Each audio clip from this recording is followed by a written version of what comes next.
Good afternoon, everyone. Welcome to the Judicial Proceedings Committee. Today is Wednesday, January 21st, 2026. We have 9 bills on the docket, and we're going to start off with Senate Bill 149.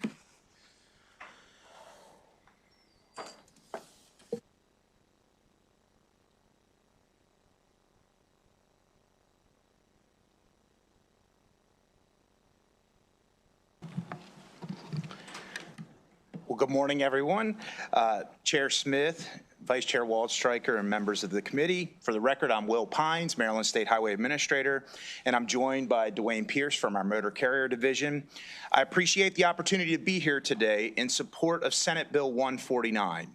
This bill is a departmental bill that would repeal the requirement for MDOT to adopt emergency regulations for route changes for overweight vehicles traveling under the heavyweight port corridor permit.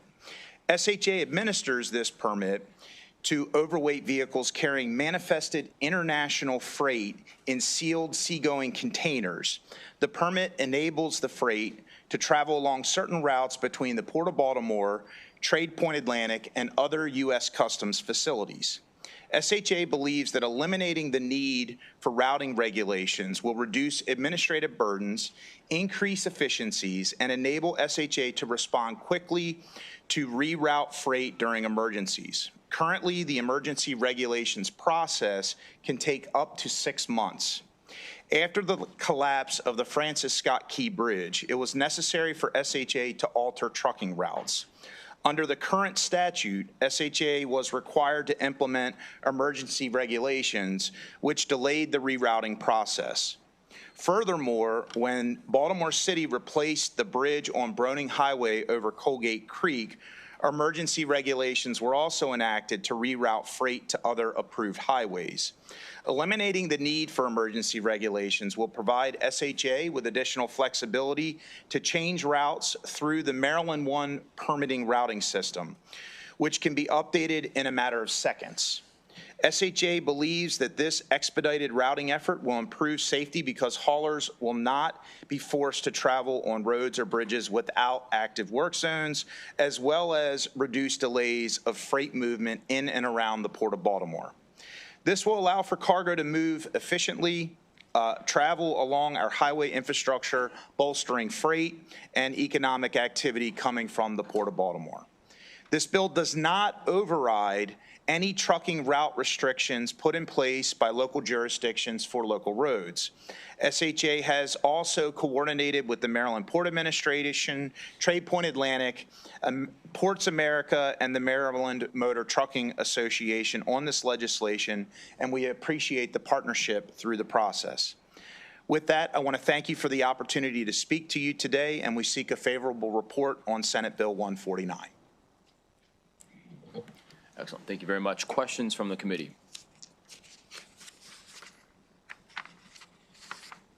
All right. Seeing none. Thank you.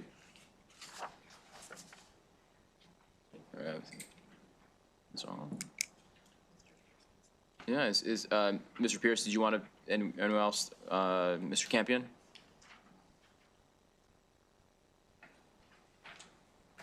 Mr. Chairman, since there are no questions, I don't need to take the committee's time, and I just would go on record, Maryland Motor Truck Association, Lewis Campion, full support. It doesn't open up any new roads. It just gives flexibility to the agency as needed when there is an emergency or some deviation that's necessary. Thank you. God bless you. Smart man. All right. Thanks. All right. All right. With that, that'll conclude the testimony and the hearing for Senate Bill 149. We'll now move on to Senate Bill 173.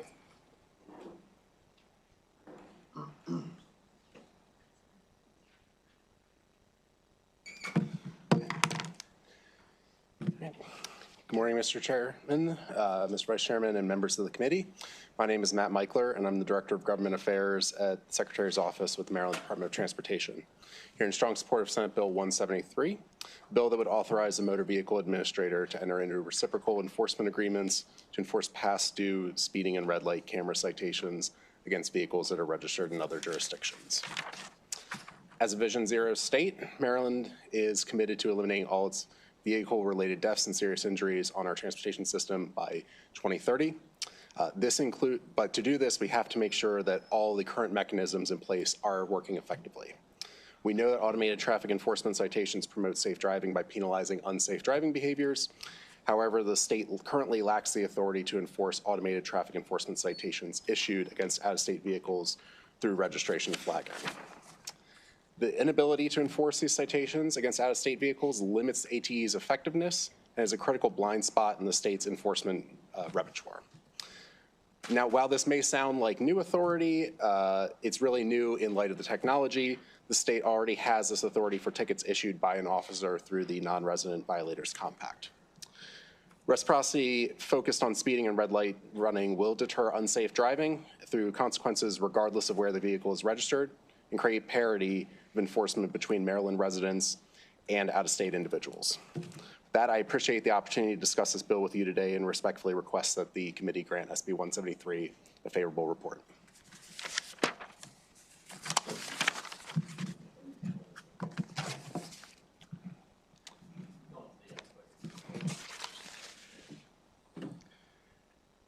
Good morning, Mr. Chairman, members of the committee. My name is Philip Dacey. I'm here from the Maryland Department of Transportation Motor Vehicle Administration. I'm just here for questions, if the committee had questions.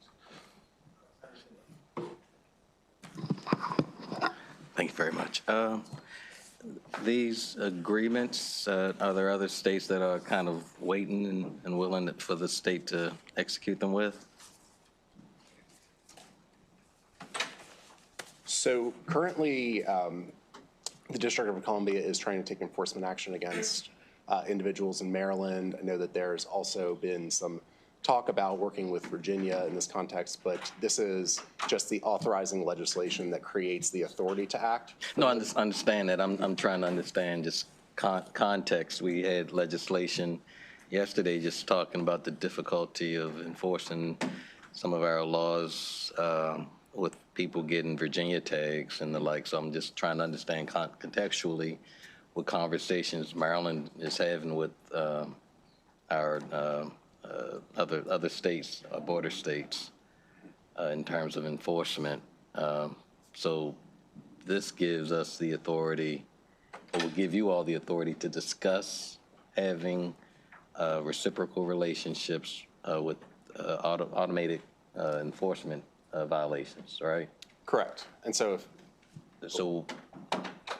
are you currently in conversation with other states? I mean, are there other states that are ready to enter into these compacts with the state of Maryland? I know DC would likely be very interested, but we can get you more information on any ongoing conversations. Okay, thank you. All right, additional questions from the committee? All right, seeing none, thank you very much. Thank you. All right, is John Corrin and Ms. Nash, Katie Nash, Matthew Mickler. Oh, yeah, that's right, yeah, you just dropped off. All right, is Katie here? Okay, go ahead, John. Thank you. John Corn, Bicycle Advocates for Annapolis and Anne Arundel County, member of the Maryland Bicycle Pedestrian Advisory Commission, speaking today on behalf of Bike Maryland and a coalition of advocates from across the state. We speak not just for bicyclists, but for any vulnerable road user, people walking, people using assistive devices, people on motorcycles, anyone traveling outside of a vehicle. We know speed does two things. It increases the likelihood of crash and the severity of injury, especially for vulnerable road users. So I'll follow my friend, Mr. Campion, be brief and just say bills like this are especially important for vulnerable road users. We hope that you will support the bill. Thank you. Thanks, John, thank you. No questions from the committee? Awesome, okay. We have, I think, one person signed up to testify. They're not in the Zoom room. Okay. Ron Weiss is not here? You want to just announce it just in case he's here? Okay, so Mr. Ron Weiss was here, signed up to testify virtually, but is not in the Zoom room. So with that, if there are no further questions from the committee, we are going to conclude the hearing for Senate Bill 173 and move on to Senate Bill 38.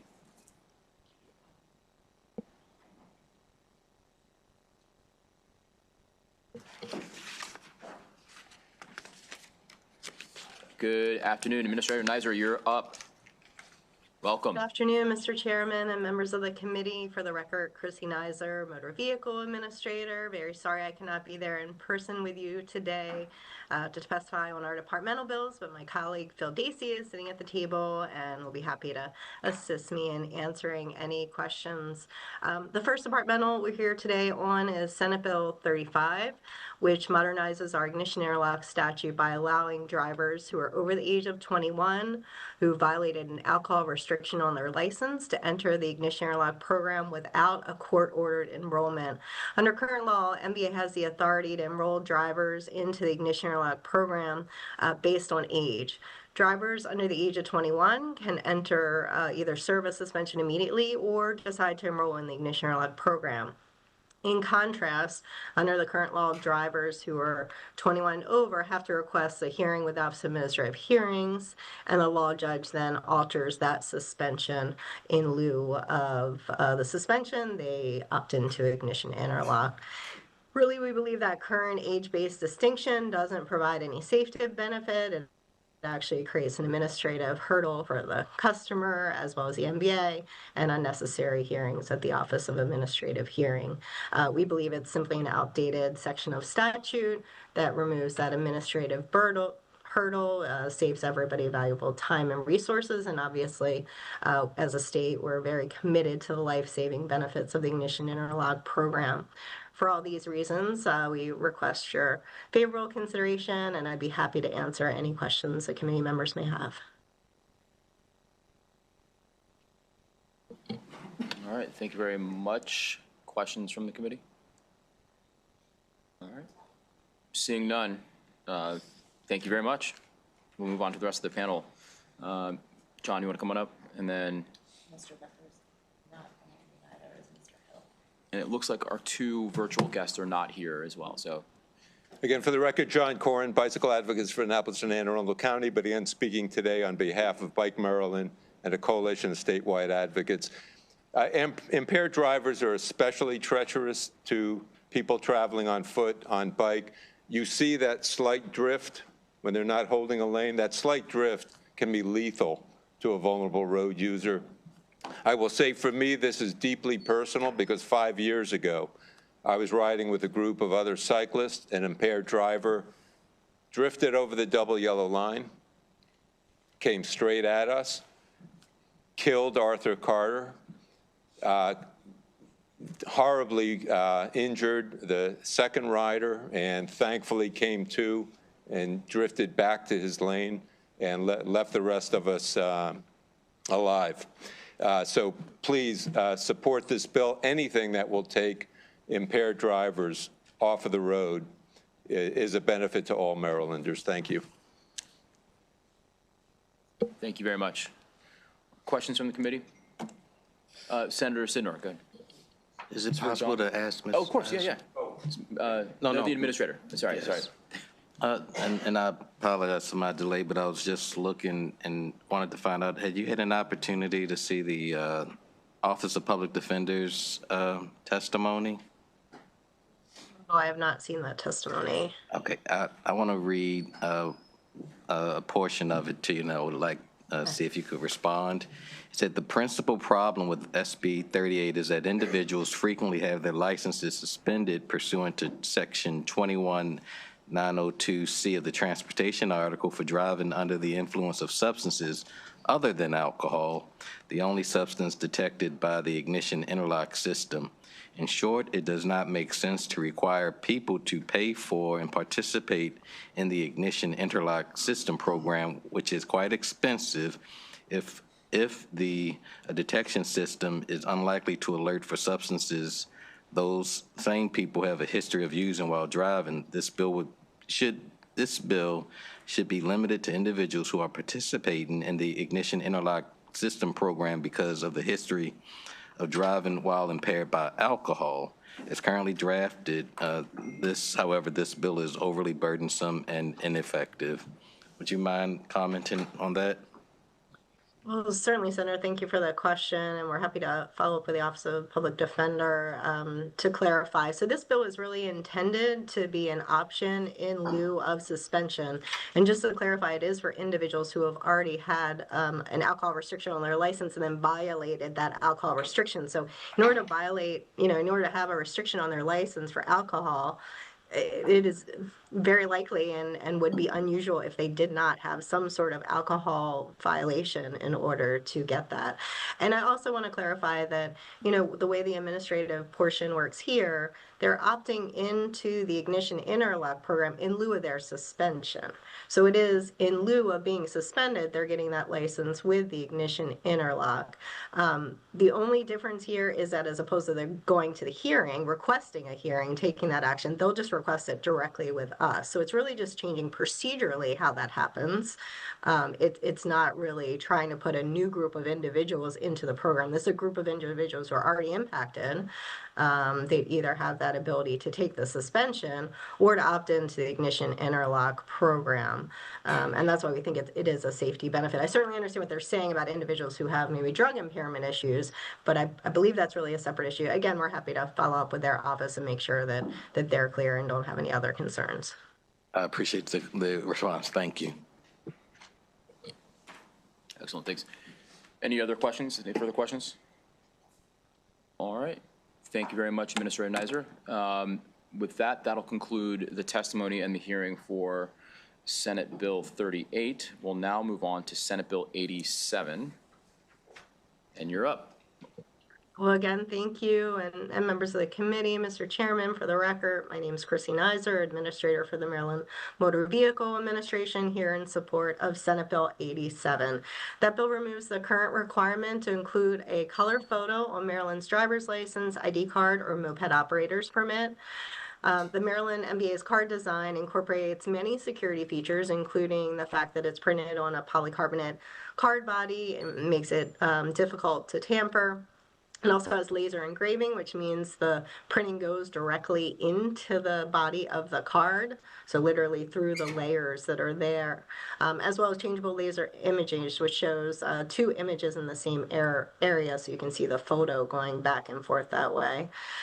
While traditional laser engraving on secure polycarbonate must be printed in grayscale, this practice makes forgery difficult, and it is consistent with the Association of Motor Vehicle Administrators card design standards. To comply with current law, Maryland law, MBA produces a card that has the color photo on the back, and it requires a laminate to actually be put on the top in order to protect that color printing. I will say that color photos are not required by Real ID standards or not required by AMBA guidelines. Moreover, technology allows law enforcement to still access full photos from their vehicle, as well as the various enforcement mechanisms that they have. So they'll still see that color photo if they need it for their purpose.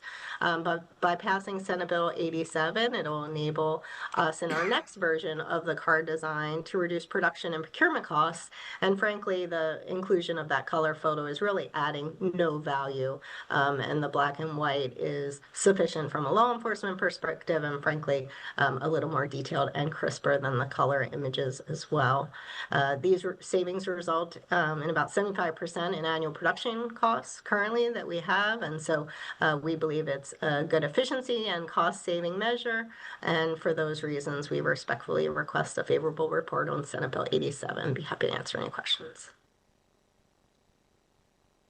All right, thank you very much, Administrator Neiser. Questions from the committee? All right, we got it all out yesterday, so we had a long night, so that's why it's kind of a cold bench here, but, all right. I heard it was a long hearing yesterday, so sympathetic. I'm not sure how many lessons are going to be learned tomorrow, but we'll see how that goes. All right, well, thank you very much. There are no questions from the committee. And so with that, that'll conclude the testimony and the hearing for Senate Bill 87. We'll now move on to Senate Bill 125, and you are up again. Welcome. Very good. Thank you again, Mr. Chair, Vice Chair, members of the committee. My name again for the record, Chrissy Nizer, Motor Vehicle Administrator. Senate Bill 125 removes the mandate in current law that a notarized bill of sale be presented when titling a used vehicle if the car is less than 7 model years old and is being sold at least $500 less than the retail value. It further removes the bill of sale as a component of calculating the excise tax owed when titling the vehicle in favor of using estimated value based on industry standards. Nationwide, many states are going through a process of looking at transitioning from the paper titling process to an e-titling process. This bill certainly supports our efforts, and Maryland is a leader in helping to shape that policy.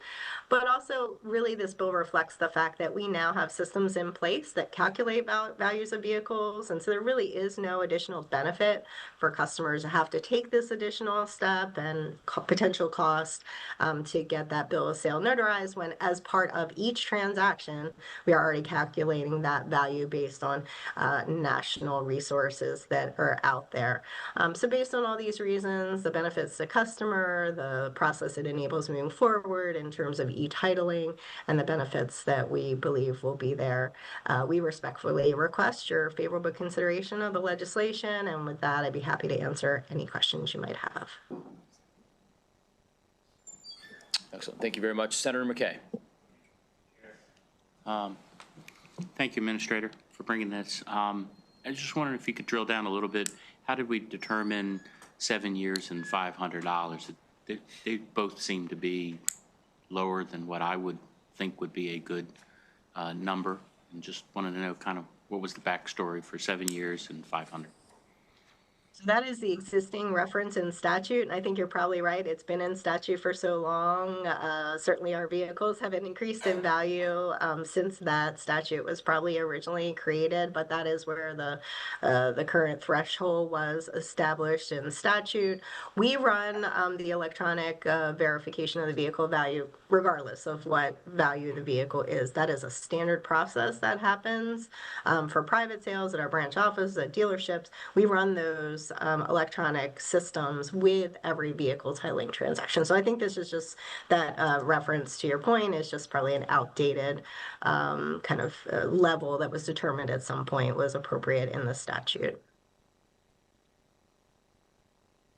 Asking you to be prepared to answer this question now, but maybe this is a chance to look at that as well, to maybe up those up.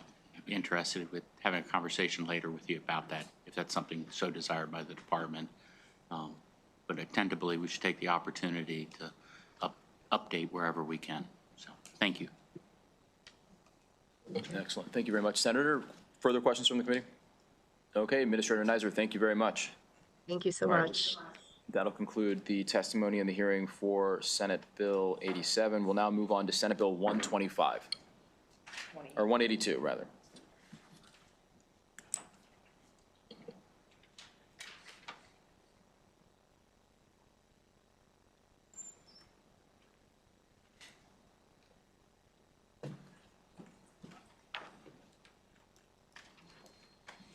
Whoever would like to start first can take the podium and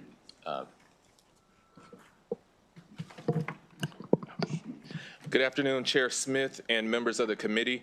I'm Dr. Alger Stutstill Jr. I serve as the Executive Director of the Social Services Administration within the Department of Human Services. I'm joined today by my colleague, Greg Sessick, Deputy Executive Director of Adult Services. We respectfully urge your favorable report of SB 182, and we're driven by the 12 Moore Miller administration values and believe that this bill amplifies those values. SB 182 asks us to be responsive in prioritizing the safety, well-being, and independence of adults served under the Adult Protective Services Program in Maryland. SB 182 acts with urgency to align state statute with federal law in key areas.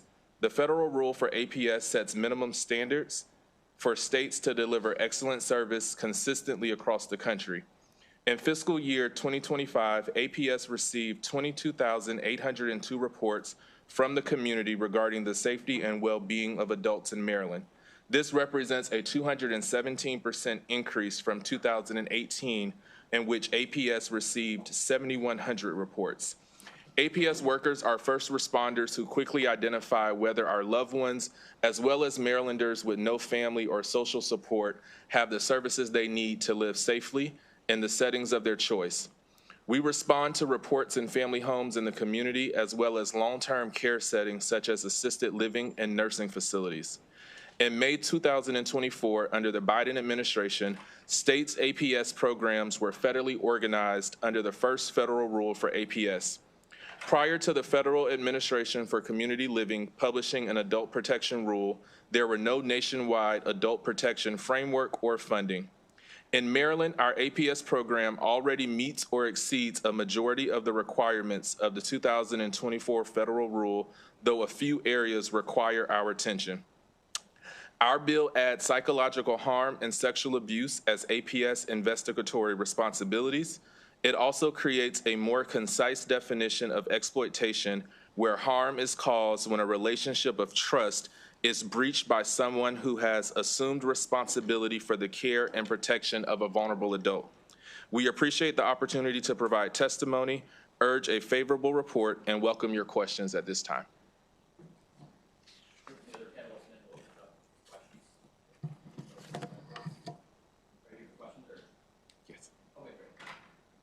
Questions from the committee then? Senator Fulton. If you could come back to the podium, please. Thank you for bringing the bill. I just wanted to know why under exploitation did you decide, I mean, I understand the part about the non-consensual misuse, but I don't understand why you just took out the end part where it said or property or person, and then you put by an individual in a relationship of trust with the vulnerable adult, because don't we have vulnerable adults that get, that we have predators that actually seek them out for exploitation in other ways that they don't have a relationship of trust with them? So why would we get, my question is, why would we get so specific that would give someone an out if they weren't in a relationship of trust, but they still were able to exploit them for their life savings? Great. You want to join? My colleague Greg is here, and we can talk through the definition. We work with our legal counsel, so I'll see if Greg has any context. Thank you for your question. Our definition of exploitation and how that has changed from the new federal rule, I feel actually strengthens Maryland's definition of exploitation. The federal rule asks states to prioritize areas of trust where, you know, there's an obligation to protect a vulnerable adult. You talked about, I believe, how sexual abuse and exploitation fits into that. APS is not a prosecutorial entity. We evaluate whether a vulnerable adult requires services and has the services that they need to remain safe in settings of their choice. For any instance where a crime has possibly been committed, we immediately notify law enforcement upon learning that. Okay, I appreciate the explanation, sir. I don't want to get into a long debate. I mean, I can talk to counsel about it later. I'm curious why we got something so specific that, in my opinion, would make this a narrower scope of who would be potentially be able to held accountable versus you guys having it, you know, where it just said person, because anybody can actually exploit a vulnerable adult. And what I would add is, in those situations, we have a task force with the Attorney General's office, and we do work with law enforcement. So this is where we're providing services to that particular adult. So we still have that partnership because we don't serve every vulnerable adult that gets exploited. And so we have that strong partnership, but we can definitely explore further. Appreciate it. And was this language from federal law, or is this something that your counsel came up with? The definitions that we have proposed here are from the federal rule for APS. Under the exploitation definition? Correct. Okay, thank you. Thank you. It looks like from the fiscal note that a part of the driver of the bill is to come into alignment with some changes in the federal law to make sure that our APS program is compliant with the federal rules as well. Is there funding tied to being in compliance with the federal rules? No, we actually do not receive any federal funds to support direct services. Our APS program is supported fully by state general funds. We did, for a portion, receive ARPA dollars through COVID, but those funds have since sunset, and so there's no funding attached with this particular federal requirement. Thank you. A part of the bill, if I'm understanding it correctly, there was a requirement to complete the investigation within 10 days if it was an emergency, and the bill would repeal that requirement to complete within 10 days. Is that a correct understanding of the bill?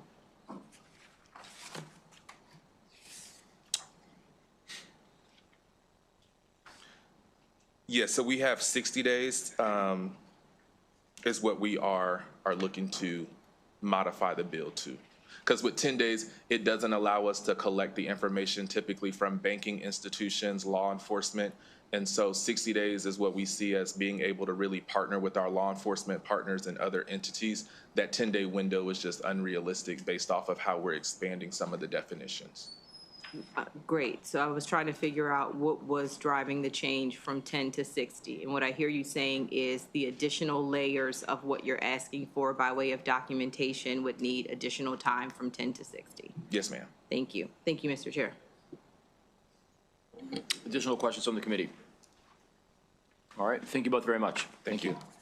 With that, that'll conclude the testimony for the proponents of the bill. We'll now switch to the opposition panel. Is Valerie Borek here?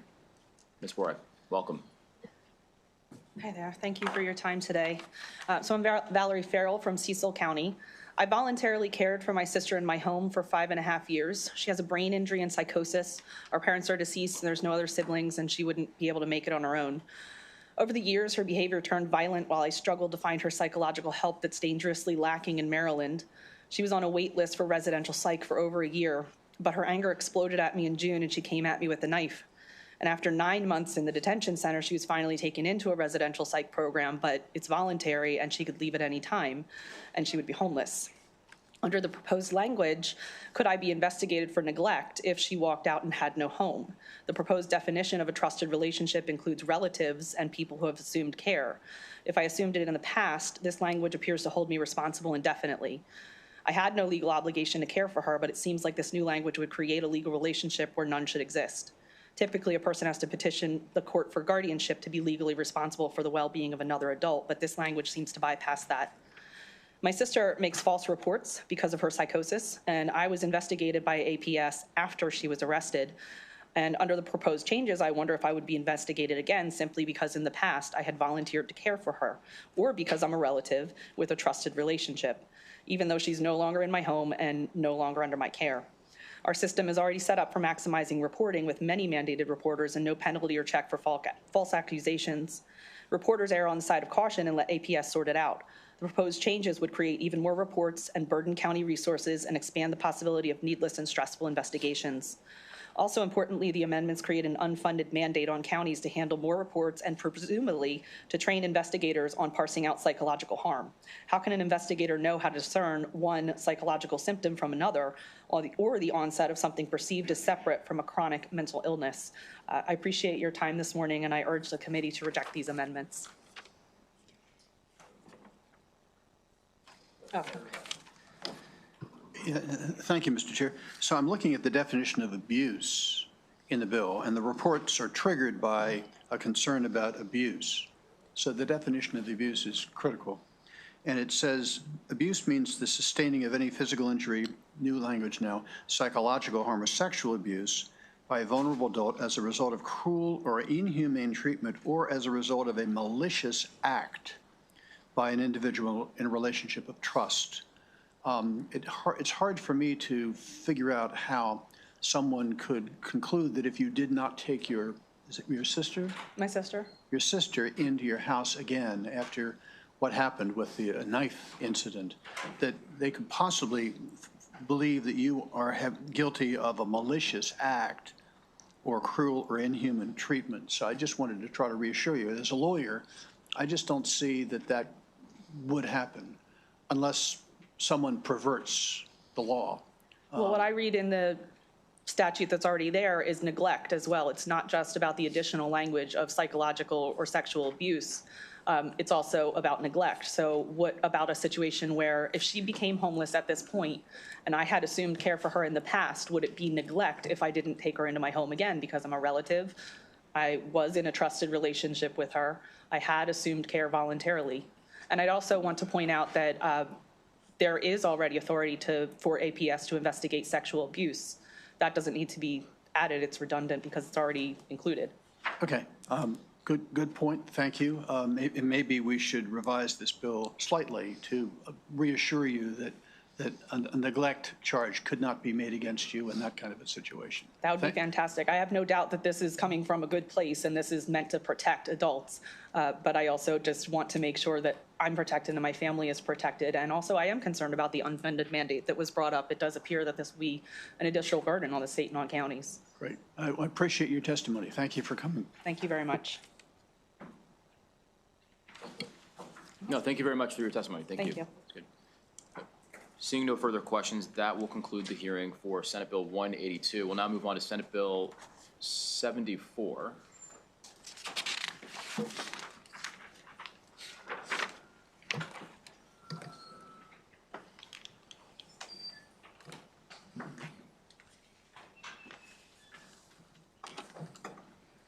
Good morning, Mr. Chair, members of the committee. I'm Catherine Kelly. I'm the Director of Maryland State Police's Government Affairs Unit.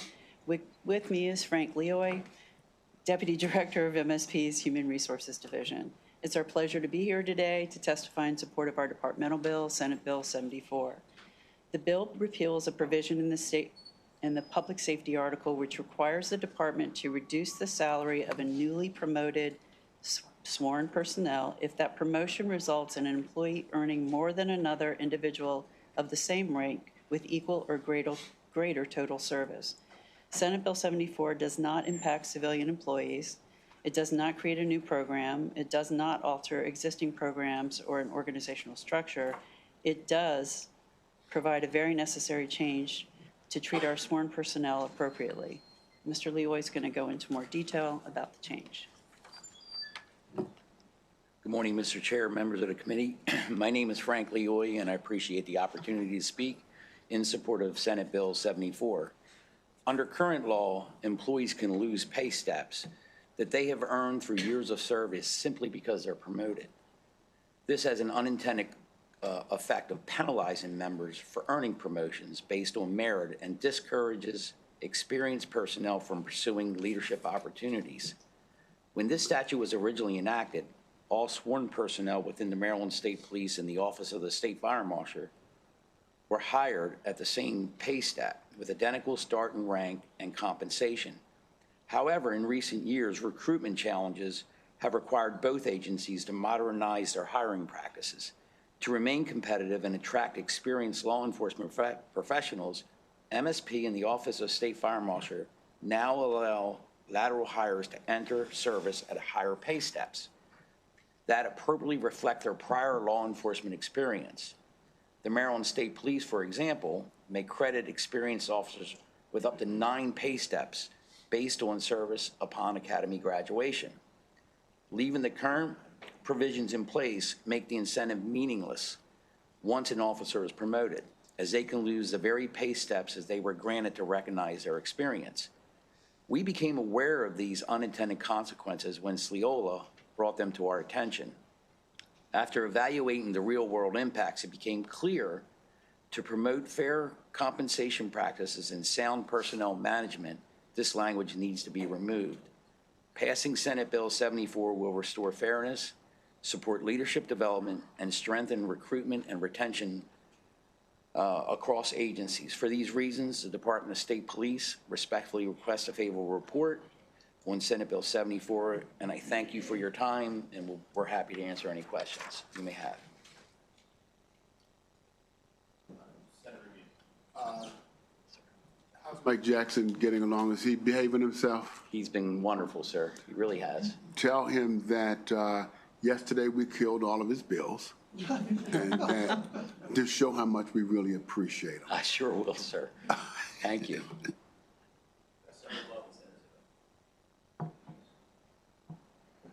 Thank you, Mr. Chair. Can you give us an example of how this works and how someone would lose steps or lose pay in the promotion? Just a concrete example. Sure. So if we hired someone from another law enforcement agency with prior experience, let's say they have 8 years experience, and they come over and they successfully graduate from the Maryland State Police Academy, we will credit them with up to 8 steps in the pay scale for their prior experience. Now, fast forward, they will gain potentially 3 or 4 more steps when they become eligible to promote for corporal.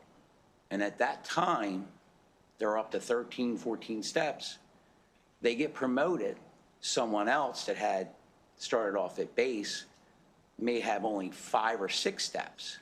So that person gets promoted, they would have to go back to below the most senior person in the corporal rank. So they would essentially lose 2% for each step. Got it. Thank you. You're welcome. Thank you. So I'm assuming when this section, Roman numeral 2, was put into the law that it was meant for some purpose. Have the systems changed so that this is no longer needed? Is that? Yes, we're saying that paragraph is no longer needed. Okay.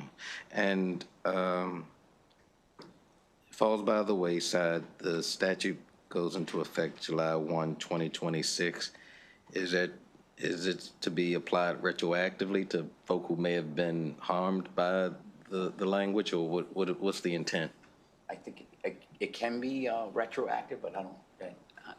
Senator Sidnor, we can tell you today that none of our sworn personnel have been negatively affected by this language yet. But if they have been, you intend that they're not? But they have not as of yet. We have worked with DBM and the salary administrators to make sure that our folks are treated fairly through the promotion process, but this language does exist and it needs to be repealed.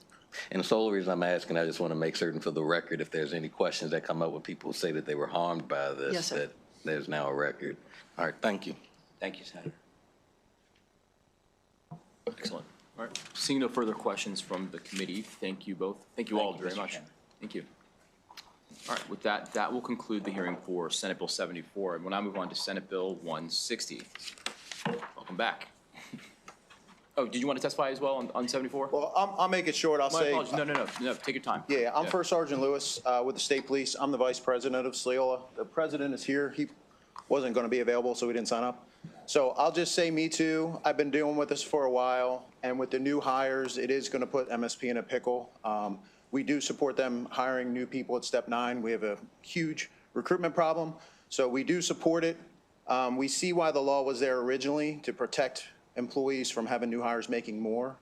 But in today's world with recruitment, we are giving them experience. But they were prior police officers, so we're not hiring someone that wasn't prior and giving them more steps.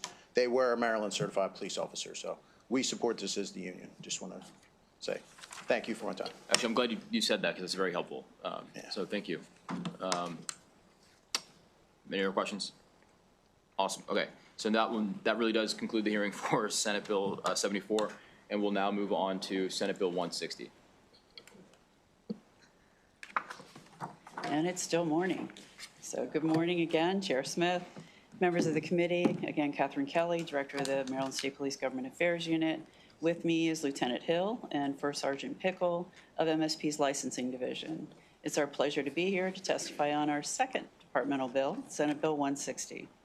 This bill seeks to require a licensed regulated firearms dealer, when there is an event that compromises mandated security features, to notify the Secretary within 24 hours after discovering the compromise. This reporting requirement is in addition to the reporting of any crime or attempted crime to local law enforcement agencies or the Bureau of Alcohol, Tobacco, Firearms, and Explosives. This measure is not intended to interfere with any investigations or to impact business operations of licensed dealers. Simply, this bill is intended to ensure the integrity of required security features that are maintained and making sure there's timely notification of any compromise. We respectfully request a favorable report for Senate Bill 160 Lieutenant Hill, First Sergeant Pickle, and I are happy to take any questions you may have. All right, questions? Go ahead, Senator Folden. Thank you, Mr. Chair. Thank you for bringing the bill forward. I'm just curious, how do we foresee this notification process occurring? Thank you, Mr. Chair, members of the committee. For the record, Lieutenant John Hill, Assistant Commander of the Maryland State Police Licensing Division. Senator Fulton, thank you for the question. It could be something as simple as an email. It could be a live help notification, or it could be a phone call. Email obviously is memorialized with date timestamp, live help as well, but it could be any one of those three. Okay. So it'll be not a hindrance, additional forms or anything. It's just a notification to your licensing division. Correct. Okay. Thank you. Chairman, so to piggyback on the senator's question, how does that actually work in the real world? If we're not putting any kind of more additional administration, is it just going to be like a click, it just automatically goes out, or how, do you have an idea how that will work? So under current law, anytime there's an event at a regulated firearm dealer, they're required to notify their local PD and as well as the federal alcohol, tobacco, firearms. Unfortunately, under that current law, Maryland State Police is not always notified. We have an agreement, we work cooperatively on a handshake agreement with the ATF, where they will oftentimes reach out to us, but that's not always the case, as well as local law enforcement as well. And because of that, sometimes we don't find out about events that occur, or we don't find out, or we only find out through social media or word of mouth from other dealers or from other local law enforcement agencies. So currently, that's how we're finding out. Under the new law, all they would have to do is just email our licensing division or call us, notify us, and then we would know, so that our inspection and compliance unit personnel could go out and ensure that the mandates for security that are already in place are in place. So it'll just be as easy as sending an email? Correct. Not a form that has to be downloaded, that has to be put in triple copies, that... Not at all. Blah, blah, blah, blah, blah. Not at all. Okay, thank you. All right. Seeing no further questions, thank you all very much. Thank you, Mr. Chairman.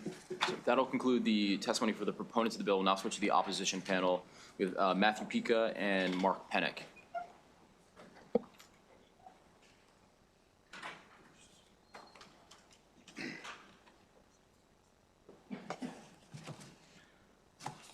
Thank you, Mr. Chair. Members of the committee, thank you for the opportunity to testify in front of you today. My name is Matthew Pica, and I'm here on behalf of the National Shooting Sports Foundation in opposition of Senate Bill 160. SB 160 will require a licensed firearm dealer to notify the state police within 24 hours that a burglary, attempted burglary, robbery, theft, or any other event may have compromised required security features.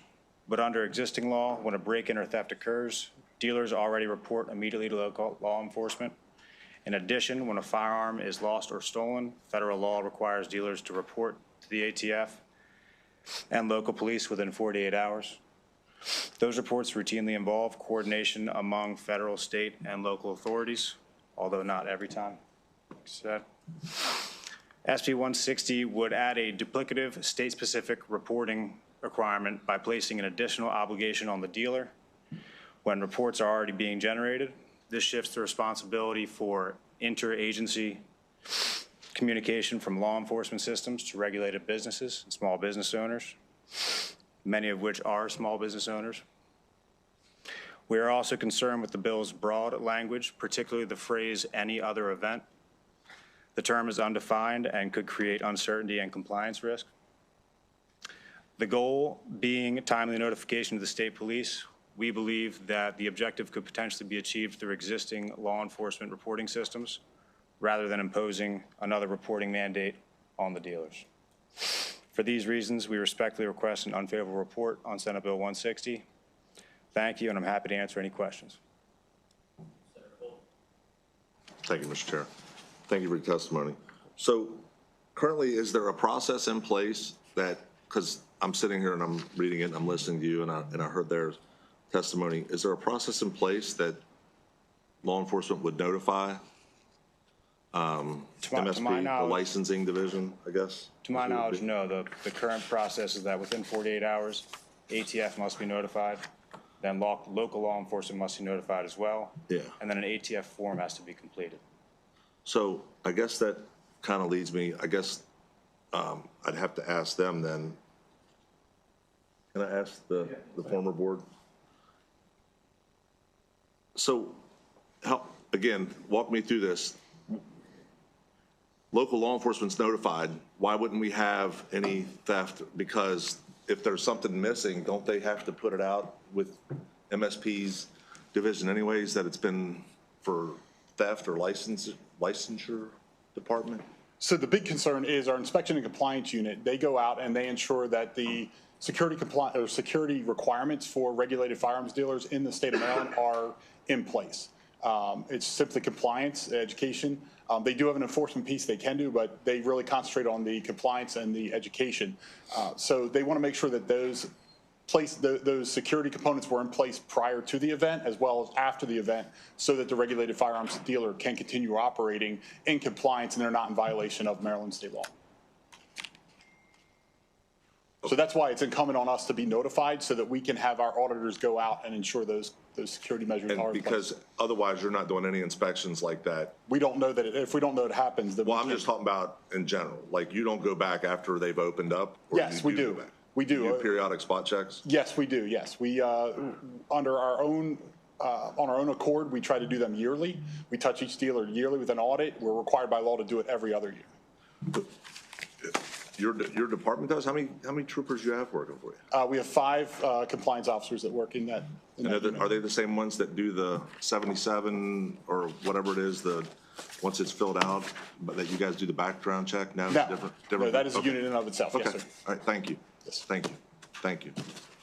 Thank you, Mr. Chair. Any questions for Mr. Pica? Further questions? All right. Hey, thanks a lot. And Mr. Pennick is not here. So with that, that will conclude the testimony in the hearing for Senate Bill 160. We'll now move on to, actually, do we have one person? Yeah, that was info only. So he was here for that, right? All right, we'll now move on to Senate Bill 196.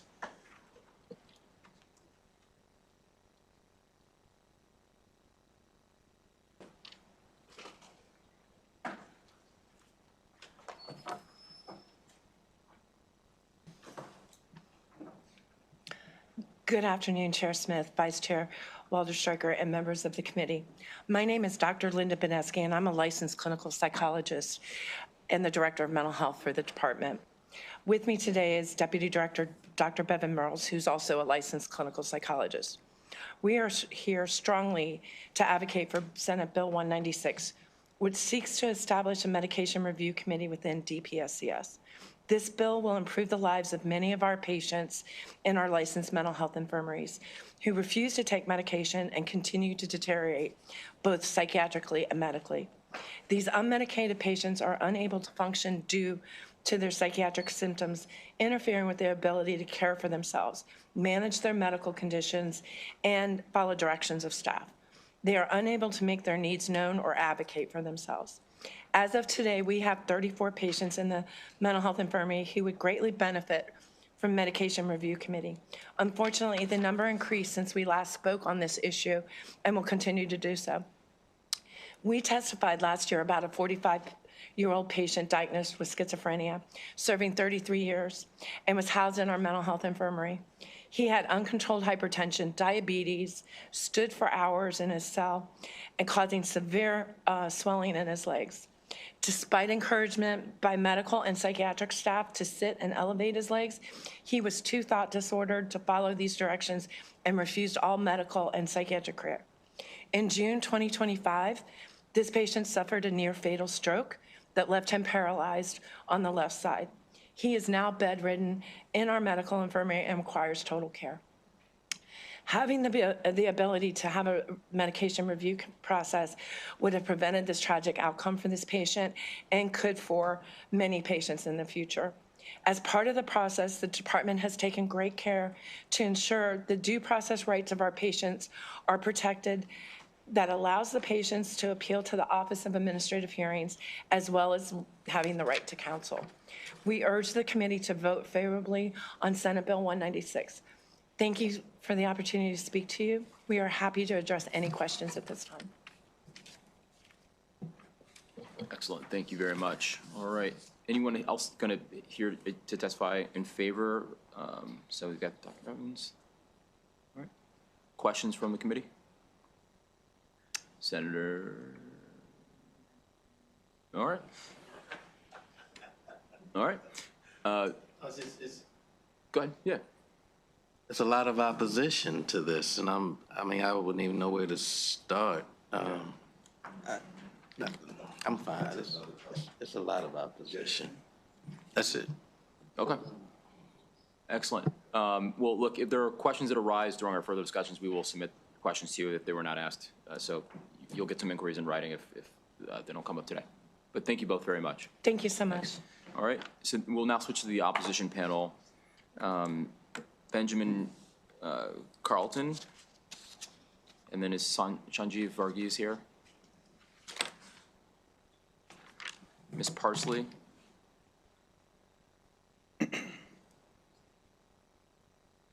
And then is Kimberly Watts here? Oh, hey. And then Keisha Pedicolis. Good afternoon, Chair Smith, ladies and gentlemen of the committee, thank you. My name is Benjamin Charlton. I am an attorney with the Office of the Public Defender in our Forensic Mental Health Division. And we are asking that you issue an unfavorable report on this bill because it removes autonomy and self-determination from individuals merely because they're incarcerated or because they're mentally or suffer from a mental illness. So imagine if you had a ruptured spleen and needed emergency care, you would go to the hospital to receive that care. And that is the same for people who are inmates within the Department of Correctional Services. They are taken to a hospital when they have an emergency. This takes that away from somebody who is suffering from a mental health emergency. They are no longer taken to the hospital. They would be treated there in the incarcerated environment where the standards are different and separate and not up to the same level as the care a person would get at the hospital. In addition, this bill goes beyond caring for people who are suffering from emergencies and mental health emergencies and instead forces medication on people who are not suffering from emergencies. When we do not suffer from an emergency, we have autonomy to determine our own medical care. We have the right to refuse medical care. We have the right to refuse medication. This bill seeks to take that away from people because they are mentally ill and because they are incarcerated and don't have that type of autonomy or self-determination. Those are basic human rights, and because of that, we ask that you issue an unfavorable report on this bill. Thank you.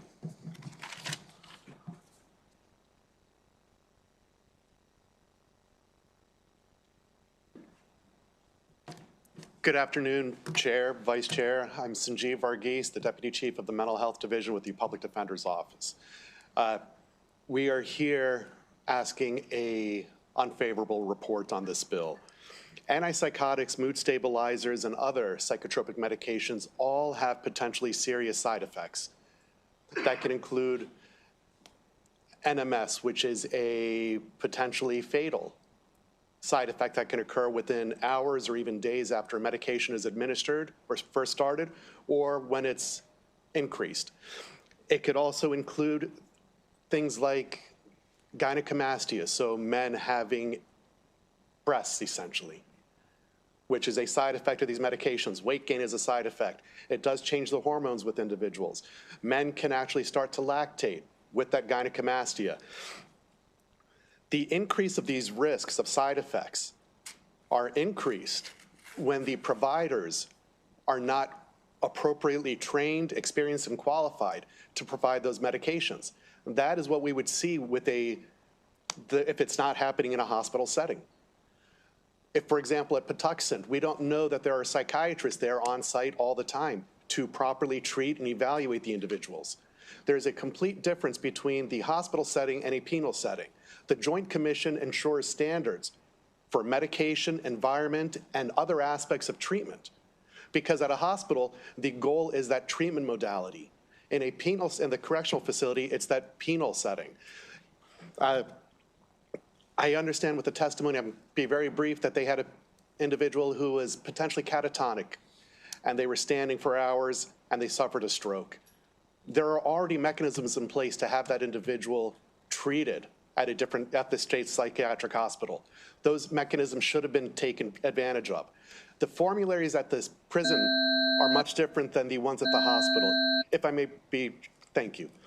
For example, I had a client who suffers from schizoaffective disorder. He was at the Baltimore County Detention Center a couple years ago. While he was there, he repeatedly requested Seroquel, an antipsychotic that he'd been taking for years in the community. The NP at the Baltimore County Detention Center said he should not get that because Seroquel could be used as a drug of abuse and diverted in that setting. He was not treated with the appropriate antipsychotic and was not given any antipsychotic for his duration there. Things like lorazepam or Ativan that are used to treat the symptom of catatonia with schizophrenia are not available in the correctional facilities in the same way due to that concern. Excellent. Thank you very much. Thanks.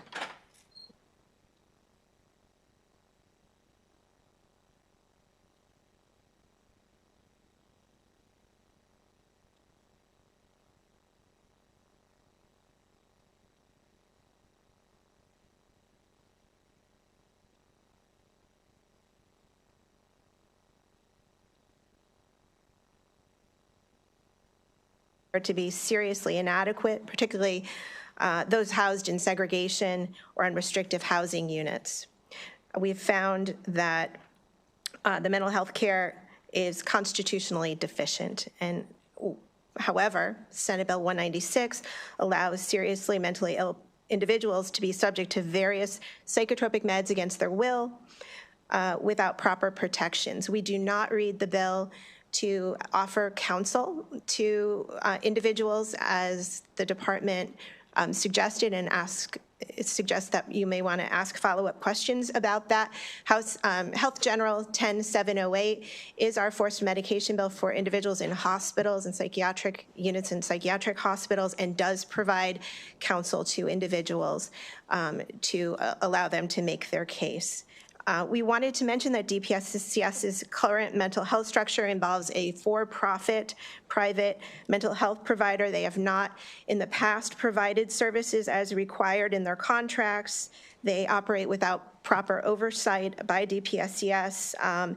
There have been multiple audits going back to 2007 showing the lack of mental health care. We have observed severe mental health shortages and lack of appropriate therapies being provided to individuals.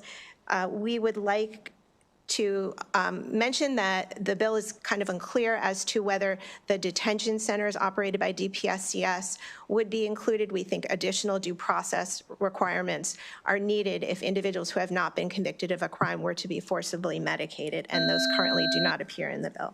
Thank you. We urge an unfavorable report on the bill.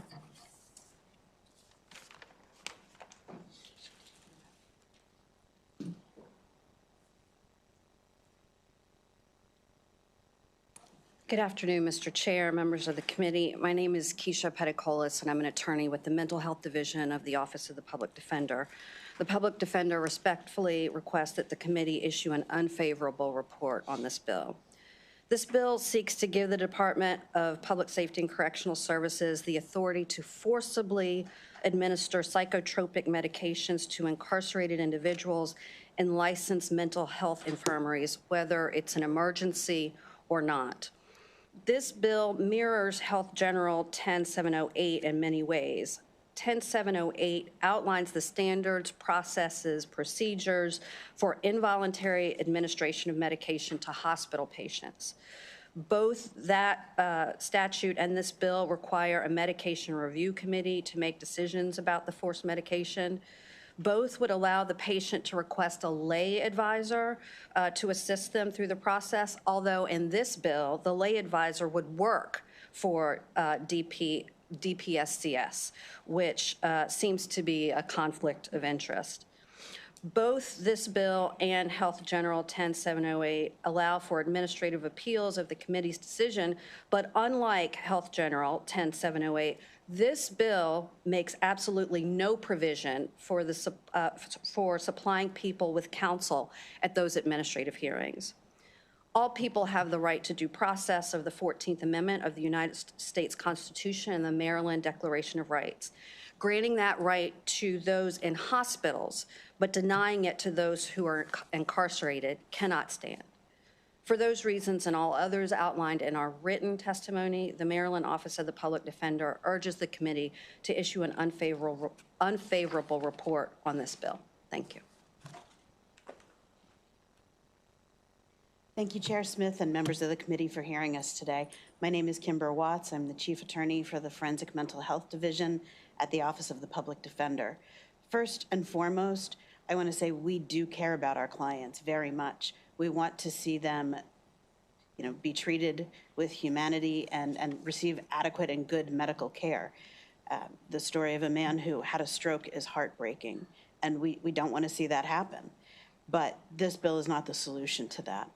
I'm here to talk to you about the ways in which this bill conflicts with current laws and constitutional protections. So first let me say a big difference between a hospital and a licensed medical and mental health infirmary is the regulations and what their staffing needs are. Hospitals are required to have psychiatrists on staff 24/7. Mental health infirmaries are required to have them on call 24/7. That's a pretty big difference. As you can imagine, if you're having a medical emergency, you would want that doctor to physically be present to be able to do what is necessary to save your life. As Mr. Varghese pointed out, some of these medications carry very dangerous side effects, potentially life-threatening with them. The bill does authorize in emergency situations a practitioner to order and presumably administer medication, but it doesn't define practitioner. Is this a licensed nurse practitioner, a licensed physician? Don't know. Does this bill create an exception to the existing laws that require nurse practitioners or physicians to order medication?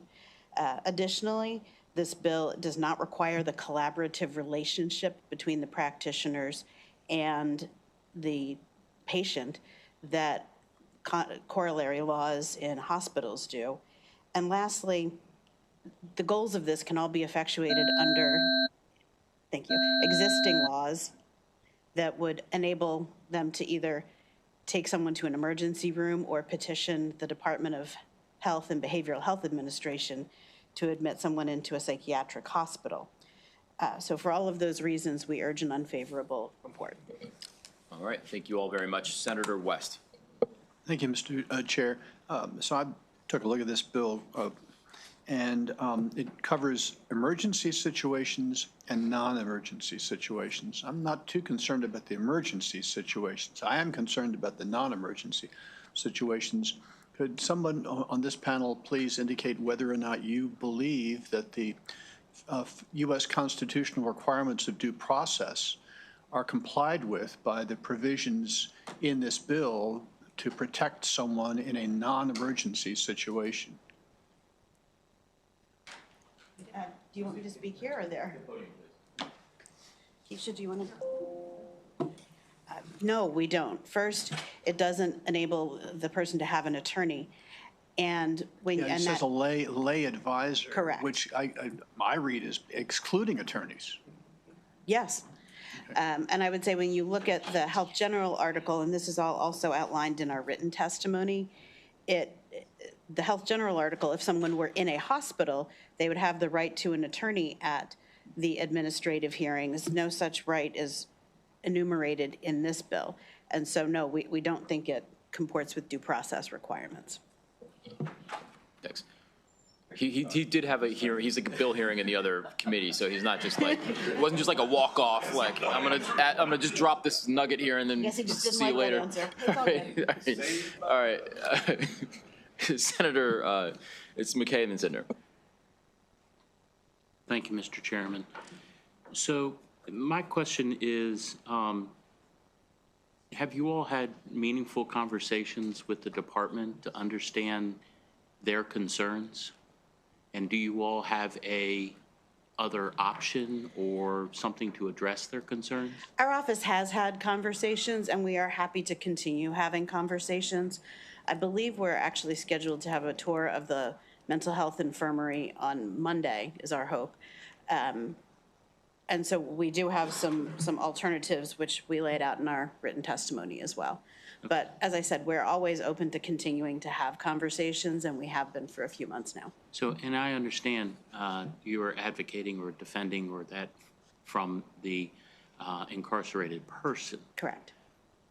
But I just ask that you take into consideration that the environment in which they have chosen themselves to be put in, their choices have consequences, and their choices are affecting my state employees and actually other people who have made choices to put them behind where they're at. And I think that really, and this is, it'll end with, isn't that so? And you don't have to agree with it, but it just seems to me that we've really got to do a better job of addressing both sides of the issue and try to come to some form of a compromise or solution, because we have to look for the safety of our employees that didn't sign up to get spit on, to get broken hands, whatever the case may be. And if somebody isn't choosing to take their medication, we've got to figure out a compromise. Isn't that so? And you don't have to agree. So actually, I don't entirely disagree with with your concern for your employees in particular, because they do have the right. They're human beings and should be in a safe work environment. I think that this bill will actually make them less safe, and here's why. When you consider how forced medication is going to operate logistically, we've already determined that the individual is not willing to comply and just take the medication. So it is not going to be we're ordering you to take this pill and they take it. I detail some testimony, the storytelling from an individual who has experienced firsthand forced medication. But what this is going to require those very same employees to go into the cell, forcibly extract the individual from the cell who maybe isn't going to be cooperative with that. It will require those employees to, without training in how to handle psychiatric patients, hold them down while somebody else injects them with a psychotropic medication. So I don't see this as actually promoting the safety of those employees in the long run, whereas if an inmate were transferred to a hospital to be treated as a patient and then returned once they're stabilized to the prison, that I think would much more effectively and safely effectuate all the concerns for everyone involved. Well, I look to hear what you come out from this proposed meeting. Really would love to see any kind of amendments that you might have. I'm sure that the committee would love to see that. But more especially, the statement of a picture is worth 1,000 words. And you could take the picture in a snapshot in time, and I understand where you're coming from, and you believe that it would be more unsafe. The problem with that statement is it doesn't take into consideration the last 6 months of trying to get that person to that place. And I just think that I look forward to the outcome of your all's meeting and maybe some amendments to make this better or palatable. I understand, but I would say that there maybe wouldn't have to be that last 6 months if they sent them to a hospital when they needed the psychiatric care initially and when it was rising to the level of, needing to force medication. I look forward to that meeting, to be able to walk in the boots of a correctional officer and be able to meet the constitutional high bar that we need to do respect and grace to those people. However, like I said, I really would love to see the feedback once you've walked through the boots. I'm happy to reach out to you or have our legislative affairs person do so. That would be wonderful. Thank you. Thank you very much.